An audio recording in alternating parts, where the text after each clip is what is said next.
what's going on, traders? Bennett Tyndall here with tradinganalysis.com.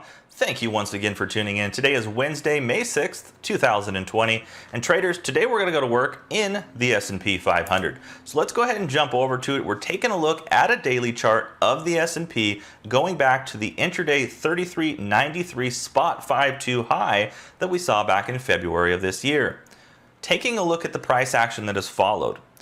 We have since retraced 61.8% of the February to March decline. That's a very common retracement target when you're dealing with a counter trend corrective rally. Simply put, counter trend moves go against the higher degree or dominant trend. So let's say, for instance, you're in a downtrending market environment and you see a move to the upside. That would be a counter trend rally to the upside.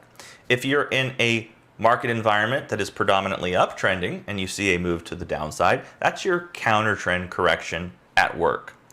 The question now becomes, off the March 23rd low, was in fact the March 23rd low the end of a higher degree correction, thus putting us now back into an uptrending environment?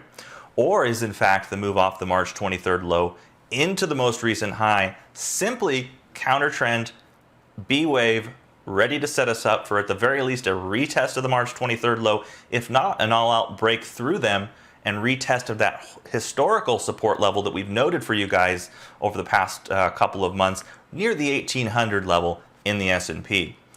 So let's take a look at some ways that we can look to trade this now that we've seen such a significant move back to that 61.8% retracement level. So going over to our Motive Wave platform, which is our preferred charting platform when working with Elliot Wave, going back to the credit crisis lows in 2009, we can count a beautiful initial motive impulsive 5-wave advance, which was ultimately met with a sideways wave 2 correction, which was then met with a very significant third wave break.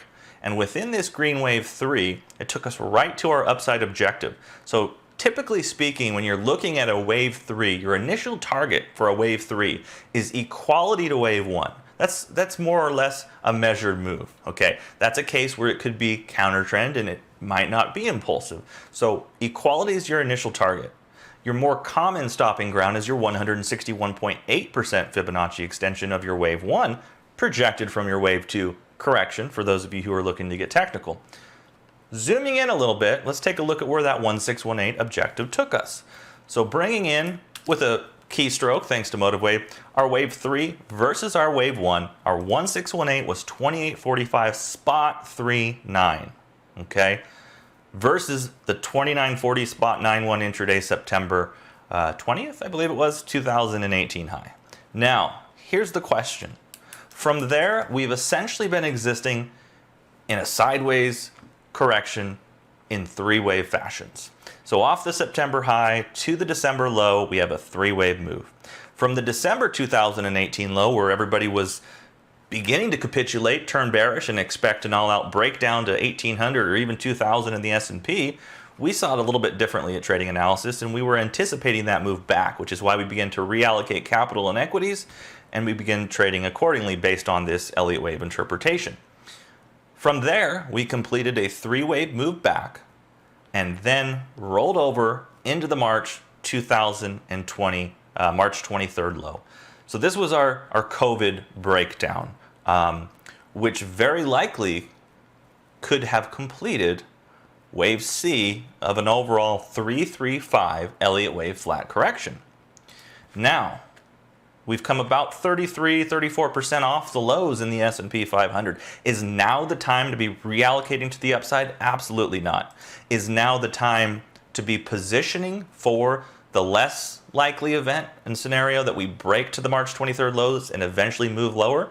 Absolutely. We just took a look at the daily chart. We have implied volatility now dropped to 34% in the S&P. So if you're looking to protect and hedge some of your longer term equity holdings, couldn't think of a better opportunity or time to do so. So taking a look at this move, if in fact the low is in, that means we're at or near the completion of a 5-wave rally. What does a 5-wave rally complete? A wave 1 of a higher degree. What does that give us? A 3-wave correction in a wave 2. So a wave 2 correction, at the very least, should be what we're looking at in the next few weeks to even the next couple of months. Alternatively, If in fact this were to be simply a counter trend, we touched on that earlier, B wave move back, then you can anticipate a much greater decline to come. We're going to look at a way that you can position to capitalize on the move regardless of if in fact it is a 1-2 situation and we're going to ultimately break higher in that third wave back towards the old all-time highs, or if in fact we are going to break lower. So let's go ahead and jump over to Thinkorswim, and I'm going to show you guys how we are executing on this trade as a team at Trading Analysis. So in addition to the SPX, you have the XSP, which is 1/10, and essentially what we've done here is we've gone out 72 days, and we've positioned ourselves in the 265, 260 put vertical. So let's go ahead and illustrate this in the S&P since we already have this position on. So over to the S&P, we're going out to July 17th, so July monthly expiration. And if you're in Thinkorswim's platform, you can simply hit right click, buy vertical. We're going to select the 2650 put, so we're going to buy one of the 2650 puts. We're going to sell one of the 2600 puts against that. That's going to give us an overall net debit of around $11 or $1,100 per vertical that you put on. Taking a look at that trade, that gives you a reward to risk ratio of about 4-to-1, which is what we have on in the XSP. Now guys, if in fact we were to see that move back to our motive wave count in the 1-2 scenario, we should still be looking at a move to around 2450 to 2500 towards the end of the month. So if we jump over to our Analyze tab and we take a look at, for instance, let's go back to that trade. Let's click right click, Analyze trade. We'll jump over here. And as you guys can see, I got to clear some of these older ones out. But as you guys can see, let's say, for instance, we get the move. Let's verify the Analyze tab here. So we're analyzing the trade, the 2650, 2600 vertical. And as you can see here, if in fact we were to see the move to 2450, maybe 2500 in the S&P towards the end of the month, which is more in line with the bullish Elliott wave count that we're currently tracking, we're still looking at a profit on this trade of about, let's see, 2450. We're looking at about $2,000 of profit on that $1,100 in risk. And that is if you were to enter the trade without a stop loss. Let's say we get the trade and we get the move down to 2600 by mid-month, okay? Next week even.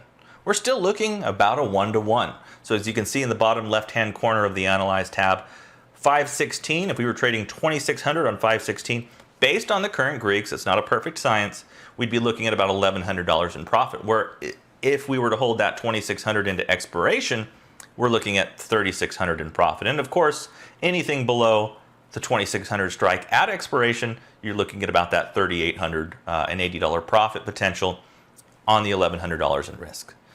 So guys, that is one way that you can look to take advantage of what we're seeing in the markets. We've seen a beautiful rally back. We've seen the decrease in implied volatility. We have two very different Elliott wave counts, both with drastically different implications. But here's a trade that can look to take advantage of both of those implied moves. Thanks again for tuning in, guys, and we'll see you on the next video update. Take care.